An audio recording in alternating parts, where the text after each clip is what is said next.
कहाँ से चले आए थे? How dare he touch you like that? I will kill that rascal. Amit के दिमाग की नसें गुस्से की वजह से झंझना उठी थी। सोनम ने अमित को गले से लगा लिया था और उसके सर पर प्यार से धीरे धीरे हाथ फेरते हुए कहा कि नहीं साहिब, प्लीज आप खुद को संभालिए। हम ठीक है और आपके पास है। हम आपसे कुछ भी छुपाना नहीं चाहते थे, इसलिए हमने आपको ये सब बता दिया। सोनम ने अमित को खुद से अलग किया और उसके हाथों को मजबूती से अपने हाथों में लेकर कहा कि आप हमसे वादा कीजिए कि आप ऐसा वैसा कुछ भी नहीं करेंगे जिससे आपको तकलीफ हो या फिर इस शादी में कोई भी अड़चन आए। अगर ऐसा कुछ भी हुआ ना तो एक बार फिर से पूनम माँ हमें इस सब के लिए कसूरवार ठहराएंगी। हमारी वजह से एक बार फिर से मयंक भाई की शादी में दिक्कतें आ जाएंगी और हम ऐसा बिल्कुल नहीं चाहते हैं। अमित का गुस्सा सोनम की बातें सुनकर थोड़ा ठंडा हुआ था। उसने सोनम की हथेलियों को अपनी हथेलियों में लेकर कहा था कि जानता हूं मैं, तभी तो अभी थोड़ी देर पहले उसे सिर्फ एक पंच में निपटा दिया, वरना वो जिस तरह की बातें कर रहा था ना और आपको जिस तरह से देख रहा था, मेरा तो मन यही कर रहा था कि आज उसे वही जमीन में जिंदा गाड़ देता और गाड़ने से पहले उसकी आंखें निकाल लेता जिन आंखों से वो आपको घूर रहा था। नहीं साहिब, आपको कसम है हमारी, आप ऐसा कुछ नहीं करेंगे। सोनम ने अमित के हाथ को अपने सर पर रखते हुए कहा ठीक है, पर आपकी यह कसम तभी तक वैलिड है जब तक वो आदमी अपनी हद में रहेगा। उसने अपनी हद तोड़ी तो फिर मैं आपकी दी हुई कसम का मान नहीं रख पाऊंगा। अमित ने सोनम की तरफ देखा और उसके सिर से अपना हाथ हटा लिया। आप ऐसा कैसे कर सकते हैं? सोनम को अमित के गुस्से का बखूबी अंदाजा था। सॉरी जान, पर मेरे लिए दुनिया की कोई भी कसम आपकी सेफ्टी और आपकी रिस्पेक्ट से बढ़कर नहीं है। मैं ऐसी किसी भी कसम में बंधकर चुपचाप तमाशा नहीं देख सकता हूँ, फिर चाहे वो कसम आप ही की दी हुई क्यों ना हो। अमित ने थोड़ा सा गुस्से में कहा और वहां से उठकर नीचे चला आया। उफ, ये कैप्टन साहब ही ना हमेशा गुस्से को अपनी नाक पर लेकर घूमते हैं। अब हम क्या करें? हमें कुछ तो करना ही होगा। सोनम ने अपना दिमाग चलाते हुए कहा और फिर कुछ सोचते हुए वो सीढ़ियों से नीचे होती हुई हॉल की तरफ चली गई, जहां पर अगले दिन की मेहंदी फंक्शन की तैयारियां हो रही थी। मेहंदी डे। सोनम हॉल में पहुंची तो अमित वहां नहीं था।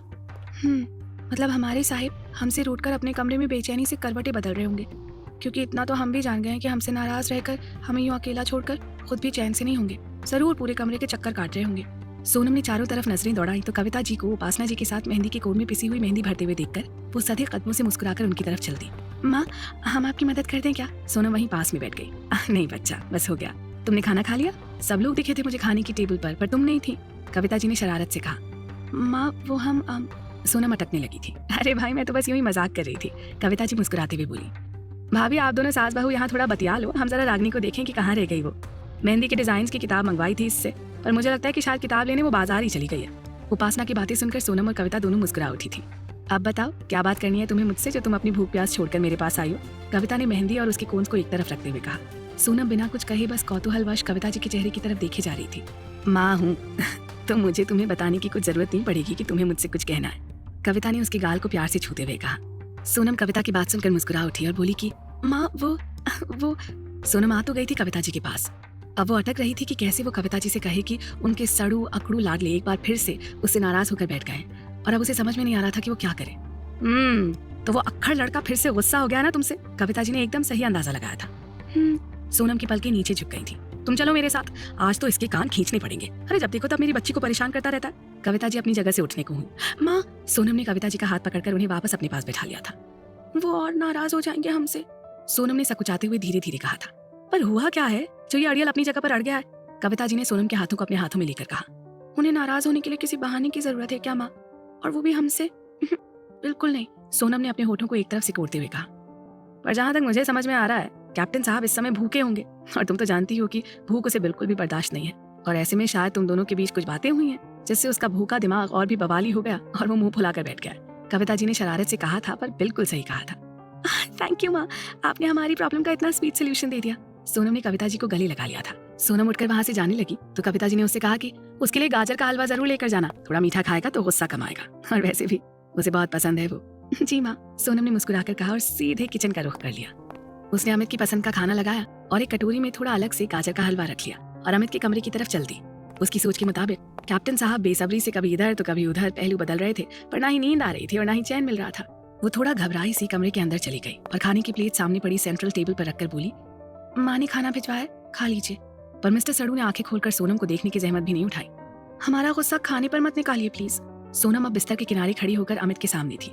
अमित चुपचाप टेबल के पास पड़ी चेयर पर जाकर बैठ गया और खाने की प्लेट के ऊपर रखी हुई प्लेट को हटाकर खाना खाने लगा। खाना खाते खाते उसने सोनम की तरफ देखा और कहा, आपने खाया? हम खा लेंगे आपके बाद, सोनम ने मुस्कुराते हुए कहा। अमित अपनी जगह से उठा और उसका हाथ पकड़कर अपने सामने पड़ी चेयर पर बैठने का इशारा करते हुए कहा, मेरे साथ खा लेंगी तो आप मोटी नहीं हो जाएंगी। सोनम अमित के इस बेतुके से लॉजिक को समझने की कोशिश कर ही रही थी कि अमित ने अपना हाथ उसकी तरफ बढ़ा दिया। हाँ हम खा लेंगे, आप खाइए ना। सोनम ने उसके हाथ से निवाला लेने की कोशिश करते हुए कहा। आप सीधे तरीके से खाएंगे या फिर मैं अपना तरीका अपनाऊं? अमित ने लगभग धमकाते हुए कहा। आप खाना खाते समय भी गुस्से में रहते हैं, ये गुस्सा आप किसी खूंटी पर टांग नहीं सकते हैं थोड़ी देर के लिए। सोनम ने मुंह बनाकर कहा। ऐसा ही हूं मैं, और आपको मेरे इस गुस्से के साथ जीने की आदत डालनी होगी। अमित ने 2 टूक कहा और फिर चुपचाप खाना खाने लगा। सोनम ने भी अमित के कहने पर 2-4 निवाले जबरदस्ती निकले और खाने की प्लेट लेकर वहां से चली आई। जाने से पहले उसने गाजर के हलवे की कटोरी वहीं टेबल पर रखते हुए कहा, ये खा लीजिए ध्यान से, शायद आपका हमारे ऊपर का गुस्सा और कड़वाहट कुछ कम हो जाए।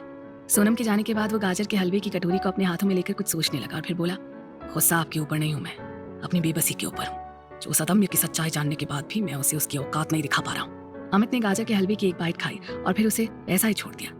इससे ज्यादा मीठा डेविल को हजम नहीं होगा, और अब वैसे भी हाजमा तो उस पैरासाइट का बिगड़ने वाला है। अमित ने खिड़की से आउट हाउस की तरफ देखते हुए कहा।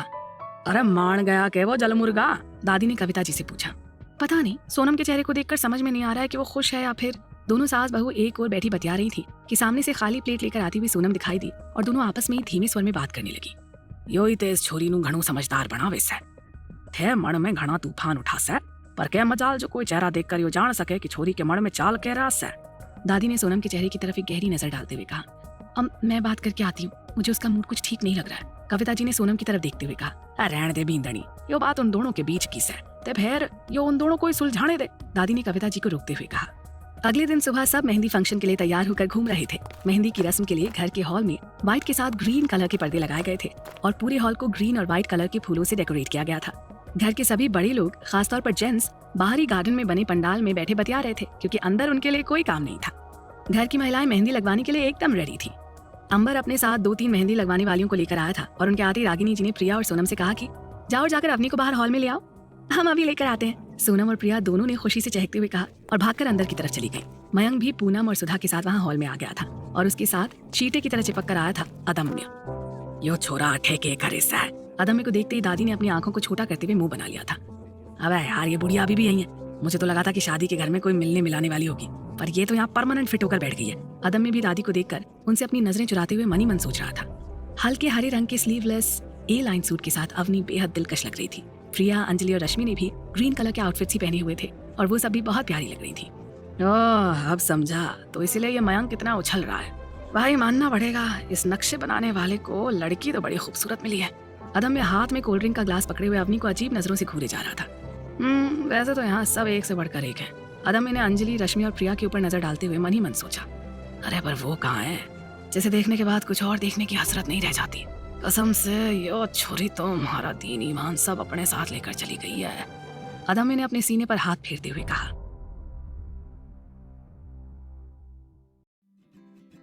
स या जीजा। मयंक भी हरे रंग के जोधपुरी कोट में बेहद स्टाइलिश लग रहा था। सौरभ और रवि ने ग्रीन कलर के लखनवी चिकन के कुर्ते पहने थे और पुलकित ने ग्रीन कलर की शर्ट के साथ मस्टर्ड कलर की जीन्स कैरी की हुई थी।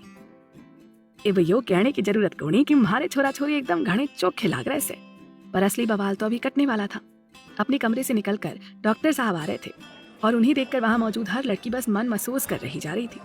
अरे भाई, मन महसूस कर इसलिए कि वहां सब जानते थे कि captain Raghuvanshi is already engaged, सिवाय उस पैरासाइट के।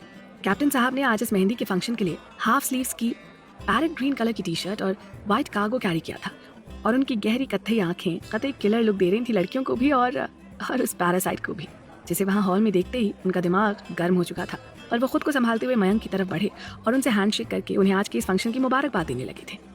पर इस सबके साथ ही वो एक तिरछी नजर अदम्य पर भी डाले हुए थे। अदम्य भी अमित की नजरों का इशारा समझ रहा था, पर अभी उसका ध्यान हॉल में चारों तरफ था जो सिर्फ सोनम को ही ढूंढ रहा था। वहीं अमित भी मयंक से बातें करता हुआ इधर उधर देख रहा था और मन ही मन सोच रहा था कि सब तो आ गए हैं जान, आप कब आएंगे? I'm dying to see you in that dress। तभी हॉल में एकदम से सन्नाटा फैल गया और सबका ध्यान एक ओर से अपने हाथों में मेहंदी की कोन से सजी थाली लेकर आ रही सोनम के ऊपर चला गया। अमित ने उसे देखा तो बस देखता ही रह गया। वो उसके अनुमान से कहीं ज्यादा खूबसूरत लग रही थी, इतनी कि पुलकित, रवि और सौरभ ने धीरे से आकर उसके कान में कहा कि डुग्गू, इतना ज्यादा आंखें और मुंह खोलकर देखेगा तो बेचारी मक्खी कंफ्यूज हो जाएगी कि किस रास्ते से तेरे अंदर घुसे। डुग्गू ने जैसे ये सुना वो थोड़ा सा सीधा खड़ा हो गया और एक तिरछी नजर से उसने अपने तीनों कमीनों दोस्तों को देखा। उसे इस तरह से खुद को देखते हुए वो तीनों एकदम से सावधान की मुद्रा में खड़े हो गए और उन्हें ऐसे देखकर डुग्गू धीरे से मुस्कुरा उठा। सोनम को देखते ही पूनम की भी नजरें एक बार को पलक झपकना भूल गई थी, पर सुधा का मुंह बन गया था। कविता जी ने दूर से उसकी बलैया ले ली थी, किसी की भी नजर ना लगे। हाय, मेरी बच्ची बहुत प्यारी लग रही है ना माँ? कविता जी ने पास में बैठी हुई दादी की तरफ देखा। बिल्कुल सही कह रही था बिंदनी। दादी ने भी हाँ में सिर हिला दिया था। पर बुरी नजरें तो उस पर जम चुकी थी। अदम्य मयंक के पीछे की तरफ खड़ा होकर उसे खा जाने वाली नजरों से देख रहा था और उसके पूरे बदन को स्कैन करने में लगा हुआ था। अमित की नजरें अदम्य के ऊपर जैसे ही गईं, वो अपनी जगह से हिला और जाकर अदम्य के ठीक सामने खड़ा हो गया, जिससे कि वो सोनम को ना देख सके। अदम्य पीछे खड़ा खड़ा कसमसा रहा था कि ये फिर से हीरोगिरी करने आ गया। लगता है इसे बताना ही पड़ेगा कि ये जाने अनजाने किससे पंगा ले रहा है। और उस पूरे हॉल में अमित और अदम्य की ही नहीं, बल्कि सबकी आंखें प्रशंसा वाले भाव से सोनम के ऊपर टिकी हुई थी। बस अदम्य और सुधा ऐसे दो ही प्राणी थे जिन्हें सोनम की खूबसूरती चुभ रही थी। एक को उस खूबसूरती को अपने अहम तले रौंदना था और दूसरे को उस खूबसूरती का दर्प चूर चूर करना था। सोनम ने आज के इस खास मौके के लिए ग्रीन कलर की शिफॉन की सेल्फ डिजाइन की हुई साड़ी पहनी थी, जिसका blouse sleeveless with deep neck at back side था। बालों को उसने क्लचर लगाकर साथ रखा था और दोनों हाथों में उसने कविता जी के दिए हुए एक एक सोने के कंगन पहने हुए थे। और गले में वो तो आप सब जानते ही हैं ना, कानों में उसने ग्रीन कलर के स्टोन्स के बड़े बड़े टॉप्स पहने हुए थे। और आज वो अपने रघुवंशी सर को अपने रूप का पहला टीजर दे रही थी, जैसा कि डेविल की इच्छा थी। अदम्य का रास्ता रोके हुए अमित अपने दिल को थामे हुए सोनम को ही देख रहा था और उसे बीती रात की बात याद आ गई। सोनम बिना अमित से ज्यादा कुछ कहे सुने उसके कमरे से चली आई थी। वो जान रही थी कि अमित का गुस्सा उसकी खुद की बस से बाहर निकल जाता है और जब बात उसकी हो तो फिर अमित किसी की भी नहीं सुनता, उसकी भी नहीं। इसलिए उसने अमित से उस समय उलझना ना ही बेहतर समझा और वो अपने कमरे में जाकर अपनी किताब निकाल कर बैठ गई। अंजलि अभी बाहर हॉल में ही रश्मि और प्रिया के साथ बैठी हुई बातें कर रही थी, पर सोनम का मन उस अनाटमी की किताब में भी नहीं लग रहा था जो उसकी फेवरेट बुक थी। वो किताब बंद करके उसी के ऊपर सर झुकाकर बैठ गई और न जाने कब उसकी आंख लग गई। उसने जब अपने सर पर किसी के हाथ की फिसलन को महसूस किया तो वो चिहुक कर अपनी आंखें खोलकर पलट कर ऊपर की तरफ देखने लगी। 0 वॉट के बल्ब की रोशनी में भी वो अमित के चेहरे को आसानी से पहचान गई। उसने फौरन बिस्तर की तरफ देखा तो वहां कोई नहीं था। आलू, सोनम ने बिस्तर की तरफ देखते हुए धीरे से कहा। वो थोड़ी देर के लिए बाहर है, अकेले नहीं, सौरभ उनके साथ है। अमित शायद सोनम की उलझन समझ गया था। पर आप यहाँ इस वक्त क्या कर रहे हैं साहिब? सोनम उसके ठीक सामने खड़ी थी। क्यों, नहीं आ सकता क्या? आखिर आप मेरी धर्म पत्नी जी हैं। अमित ने सोनम को अपने पास खींचते हुए कहा। अभी कैसे हो गए हम आपकी? सोनम की अटकती हुई गाड़ी अमित के उसे अपने करीब लाते हुए ही बिल्कुल बंद हो गई थी। आपको बताया ना मैंने, आप मेरे दिल में धर्म पत्नी जी की जगह पर काबिज हैं और मुझे दुनिया की रस्म और रिवायतों से कोई खास फर्क नहीं पड़ता, अमित ने बेफिक्री वाले अंदाज में कहा। वैसे भी कल हमारी मेहंदी की रस्म है और मैं आपके लिए ये लेकर आया हूँ। अमित ने सोनम की तरफ एक गिफ्ट पैक बढ़ा दिया। इसमें क्या है? सोनम ने पहले गिफ्ट को देखा और फिर बाद में अमित को देखने लगी। ये तो जब आप इसे देखेंगी तो ही पता चल जाएगा, पर मेरी गुजारिश है कि आप इसे कल ही पहनिएगा। मैं कल आपको इसी ड्रेस में देखना चाहता हूँ, अमित ने सोनम की तरफ प्यार से देखते हुए कहा। सोनम झेंपते हुए बोली कि ठीक है, हम इसे जरूर पहनेंगे। अमित ने उसके माथे को चूम लिया और कहा कि हाँ, सो जाइए, कल आपका बहुत बेसब्री से इंतजार करूंगा और ध्यान रखिएगा कि मैं बहुत बेसब्रा लड़का हूँ। अमित चला गया था और पीछे छोड़ गया था उसकी बातों में आकंठ डूबी हुई सोनम को, जो अब भी उसकी बातों को सुनकर शर्मा भी रही थी और धीरे धीरे मुस्कुरा भी रही थी। हाय, क्या बात है मेरी राधा रानी, आज तो तुम खुलेआम कत्ल करने पर आमादा, और वो भी अपने रघुवंशी सर का। हाय हाय, कुछ तो तरस खाओ अपने रघुवंशी सर पर। देख तो बेचारे कैसे खुद को संभाले हुए खड़े। अंजलि ने सोनम के हाथों से वो मेहंदी की कोंज वाली थाली लेकर मेहंदी वाली लड़की को दे दी और उसे अपने साथ एक तरफ ले जाकर उसके साथ शरारत करने लगी। सोनम ने उसके कंधे पर हाथ मारते हुए कहा कि ऐसा है आलू, अगर तुमने हमें रघुवंशी सर के नाम पर और परेशान किया ना तो फिर सोनम के आगे कुछ कहने से पहले अंजलि तपाक से बोली कि तो क्या करोगे तुम मेरी राधा रानी? तो ना हम रघुवंशी सर को यहीं बुला लेंगे और उनसे तुम्हारी शिकायत कर देंगे कि तुम उनका नाम लेकर हमें चिढ़ा रही हो। सोनम ने हद दर्जे की मासूमियत से कहा। अंजलि ने अपना सिर पीट लिया और कहा कि देवी, तुम तो सच में सीरियस हो गई। 2 सहेलियों में किसी डेविल का क्या काम है रे? अंजलि ने राजेश खन्ना वाली स्टाइल में कहा। वो इसलिए क्योंकि हमसे रघुवंशी सर ने कहा था कि अगर कोई हमें उनके नाम से परेशान करे तो हम उन्हें बता दें और फिर वो उनके अच्छे से खबर लेंगे। अंजलि सोनम की मासूमियत पर मुस्कुराने लगी और बोली, अरे मेरी भोली राधा रानी, तुम्हारे रघुवंशी सर ने तुम्हें ऐसी बातों में टहला दिया और तुम उनकी बातों में आकर मेरी अपनी आलू की क्लास लगवाना चाह रही हो, वो भी डेविल के हाथों। अरे कुछ तो तरस खाओ यार। पर उन दोनों की इशारेबाजी अपनी तरफ होता हुआ देखकर अमित खुद ही टहलते हुए उन दोनों की तरफ आ गया। क्या हुआ अंजलि, कोई प्रॉब्लम? अमित पूछ तो अंजलि से रहा था पर उसकी नजरें सोनम की तरफ झुकी हुई थी और ये सब देखकर दूर खड़ा अदम्य वहां से फूलों को अपनी मुट्ठी में लेकर तोड़े मरोड़े जा रहा था। जी नहीं, बिल्कुल भी नहीं सर, अंजलि जबरदस्ती मुस्कुराते हुए बोली। वैसे आप मुझे सर क्यों बुला रही हैं? यहाँ मैं आपका सीनियर नहीं हूँ, आप सोनम की बेस्टी हैं, तो इस नाते आप मुझे अमित बुला सकती हैं या फिर जीजा जी भी बुला सकती हैं। I really never mind, Amit ने शरारत से कहा। उसकी बात सुनकर अंजलि और सोनम दोनों ही एक दूसरे को हैरानी से देखने लगी। वैसे आपने बताया नहीं कि यहाँ चल क्या रहा है? डेविल शरारत से मुस्कुरा कर बोला। कुछ भी तो नहीं, अंजलि ने अटकते हुए और जबरदस्ती मुस्कुराते हुए कहा। रियली? अमित को मजा आ रहा था उन दोनों सहेलियों को तंग करने में। जी हाँ बिल्कुल, आप चाहे तो सोनम से पूछ लीजिए, मैं जरा तब तक रश्मि को देखकर आती हूँ। अंजलि अपने प्राण बचाकर वहां से भागते हुए बोली। अरे पर आलू, हमें तो अपने साथ लेकर। सोनम की जुबान फिर से अटकने लगी थी और कारण तो आप सब जानते ही थे। कितनी समझदार है आपकी सहेली, और आप हैं कि उसकी समझदारी को समझना ही नहीं चाहती हैं। अमित ने सोनम को उस कोने में घेरते हुए कहा। हम कुछ समझे नहीं। सोनम अमित से नजरें चुराते हुए बोली। छोटी बूटी। अमित उसे अपनी दोनों बाहों के बीच में घेरे हुए खड़ा था। सोनम का नूर अपनी आंखों से ही पिए जा रहा था। हमें जाने दीजिए साहिब, कोई देख लेगा तो क्या सोचेगा वो। सोनम कह तो अमित से रही थी, पर उसकी नजरें अब भी शर्म से बोझिल हो रखी थी। ऐसे कैसे जाने दूं आपको, और वो भी उस भीड़ में जहां आपकी खूबसूरती को नजर लगाने वाले न जाने कितने पैरासाइट्स मौजूद हैं। अमित की एक नजर उसी तरफ चली गई जहां सुधा और अदम्य एक दूसरे से कुछ गुफ्तगू करने में मशगूल थे। सुधा का ध्यान तो अपने आसपास की महिलाओं के ऊपर था कि किसने किसकी डिजाइन की हुई और महंगी साड़ी और ज्वेलरी पहनी है, पर अदम्य की नजरें उस हॉल में चारों तरफ बस सोनम को ही खोज रही थी।